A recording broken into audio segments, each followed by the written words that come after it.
from TUZLA to the rhizome of art, the creation of symbols.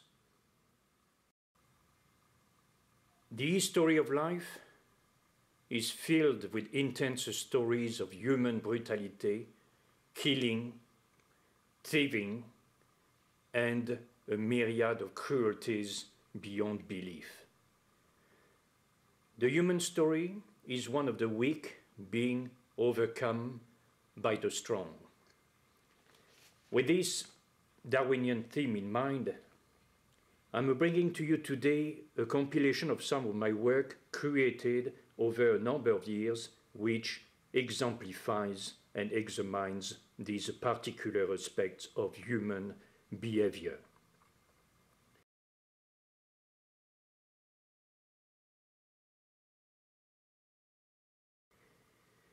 We knew, for example, about the horrors of the Bosnian War from the televised news, but perhaps we don't often stop to think about how the people are living now in the aftermath of war.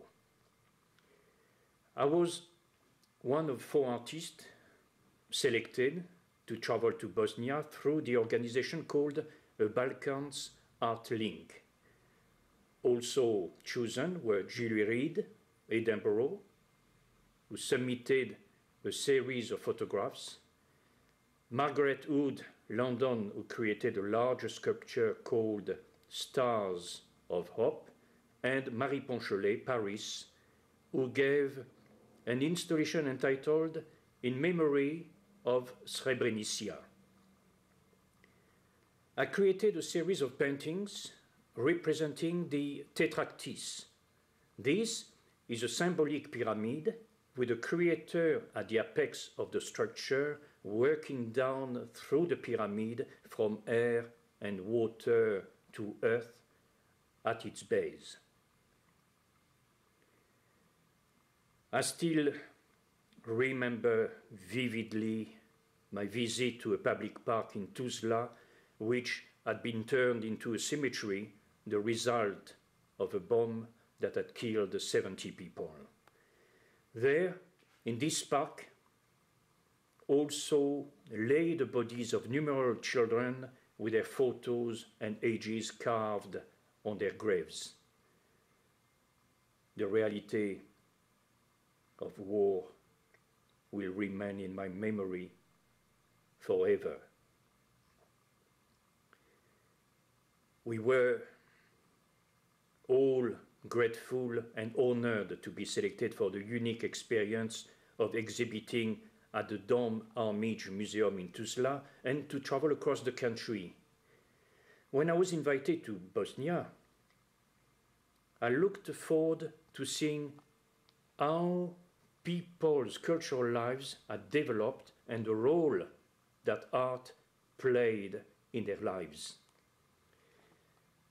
I have many memories of my trip. One of the most surprising aspects for me was to meet soldiers from the Bosnian army. I knew nothing about their background, but I was astonished to find that all the military staff who manned the exhibition was not only supportive of our aims, but also extremely open about modern art. Their colonel was patient and kind when dealing with our request and showed us great courtesy.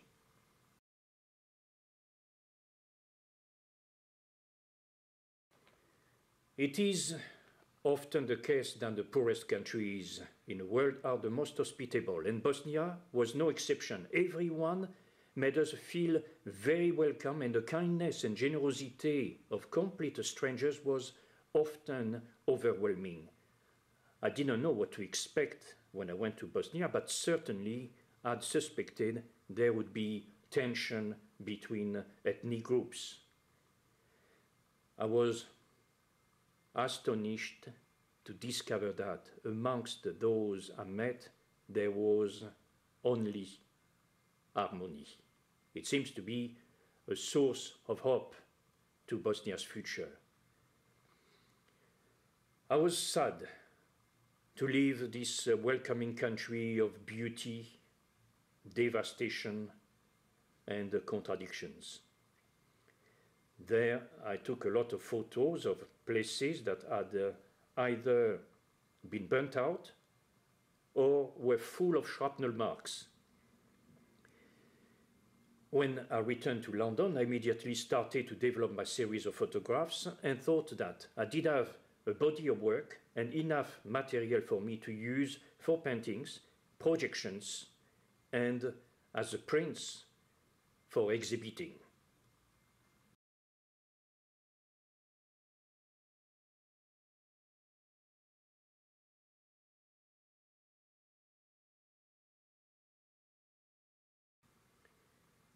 Following on with the theme of our talk today, further work was being derived out of my deep interest in human thought, motivation, and behavior. The Killing Book and the short film we are going to explores the dark side of the human mind, seeking, delving deeper into the rhizome of human consciousness. My outsider feels himself lost amongst the overwhelming number of people who make up modern society. He feels himself a person of no account, yet he feels he has the right to be of some account.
For heaven's sake, was made after a very sad moment which happened in USA when young children were shot at and killed on the campus of the school at Columbine. It made a lot of intense noise as this event impacted on all levels of societies to appeal for the return of the death penalty. I was in Boston at the time of the Columbine shootings doing an artist residency. The weather and the surroundings were great. I remember I was given a studio, and at the time, most unconsciously, guns started to appear in my drawings and paintings. Or maybe that was the result of my stay in Bosnia, TUZLA, where in the late 90s I witnessed some awful images. Only later, I thought I could produce an artist book and a film on the subject. One image in a book, which you've seen in this film, a toy gun. Behind the child play is the threatening gesture of the male posture. The book questions if capital punishment is necessary to resolve the killing and murder made by misfits in our society. I personally don't think so. The roots are too complex. From taking photographs, it wasn't very far to move into video. I got hold of a video camera and got on with producing two projects. The first one evolved through asking a dear friend to pose and wrap and unwrap his head with a long black scarf. The other, made around the same time, is the one we are going to see. It is called Hand Ballet.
For me, it is similar to an image or a painting. I get an idea, and from that, I see how I can progress into it, and that will explain my way of development into creating videos. I work individually, though not by choice, but so far, that is the way it has been. Let's go into the subject matter of the creation of symbols, the rhizome of art. Some of my work, for example, can best be understood or interpreted symbolically. You will see in this painting the face of the young French poet Arthur Rimbaud. He stares broadly into the distance. Below him is a geometric form in the shape of a rectangular casquette. This casquette is representative of the beer Rimbaud designed for 16 of his Arab companions to carry him through a foreign land in small teams during the time of his illness whilst he was on expedition. It is also symbolic of the poet's death. He was 37 years old when he died.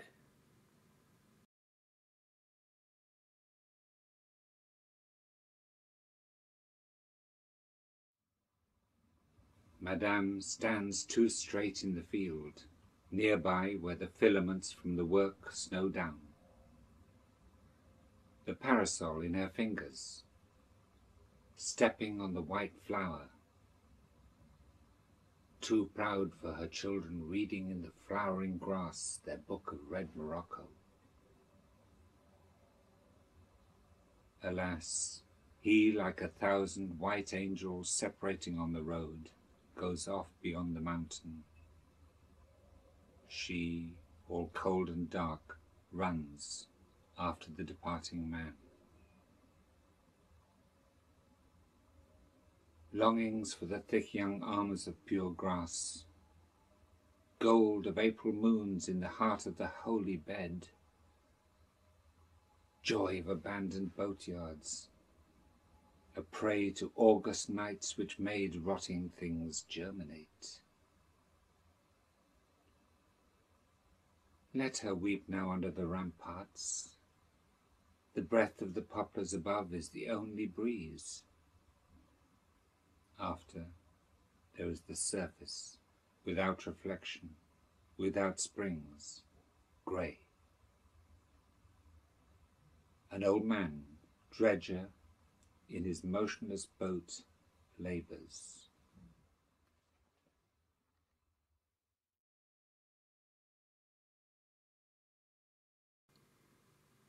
The fool. It is true that one can be driven, since many of the symbols they used are derived from the unconscious. But my feeling is that often one makes a definitive and personal choice as regards which symbols are painted. Certainly, one chooses the color that reinforms or reconstructs an expression. The Fool, card in the tarot, for example, exemplifies for me what is still exciting about engaging in a creative process. The unknown is why I still feel a childlike excitement about the work, since there is certain alchemy about it. It is because there is something that still surprises me, something that I don't know. Symbols have been with us for a very long time, and there are applications in the natural one. Everywhere you go, to the shops, cinema, on highways, or simply in a street, symbols surround us. They can lead or direct us, make us purchase goods, fight each other, make love to each other. As an artist, I can choose which symbols I want to use in order to direct my mind and make certain thoughts explicit.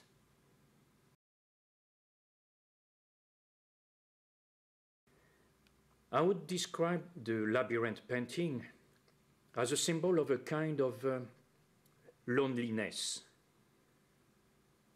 solitude. The priority for me is to discover what I'm saying and to find the means to say it clearly. To do this requires to be oneself and not worry too much about other people's negative or positive statements. It becomes a dialogue and study of oneself. To be true to yourself, however, is often the very thing that other people do not like about you, since we are conditioned by upbringing, culture, nationality, and education. Very often, I'm using symbols to convey the stillness of an expression and therefore need to simplify the symbol to its barest minimum. It may be a certain humor or an absurd comment that remains out of this timelessness because it is something of a permanence. A symbol can be absurd and still powerful. When I paint the gun, it will show the value of being at peace with my own mental functions because I will go through a phase of experiencing a fear of my potential for violence. It's not something new. Violence exists all around us, and people are still responding to aggression whenever, for example, they talk about road rage. So it remains something very disturbing in us all. Why are we like this?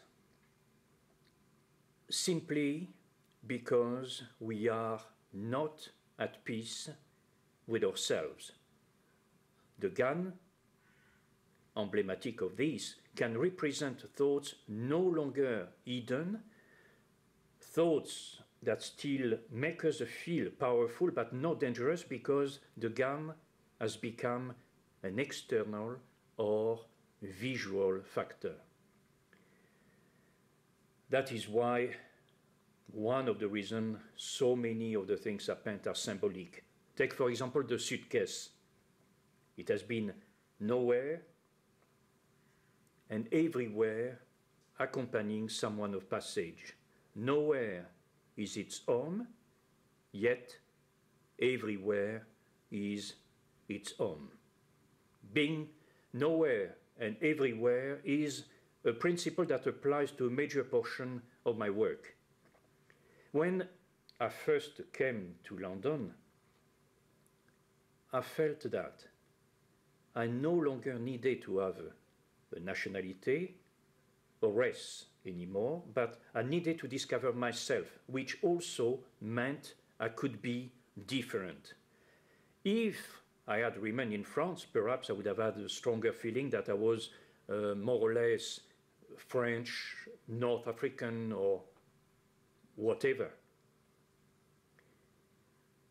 The essence is, it may be descriptive of a thematic narrative. Sometimes it is a definition of political problems or feelings. Sometimes it conveys a social statement. Most are about communication.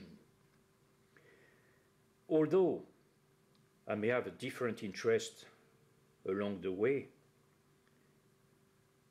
insofar as one travels, one more or less arrives at the same point of departure.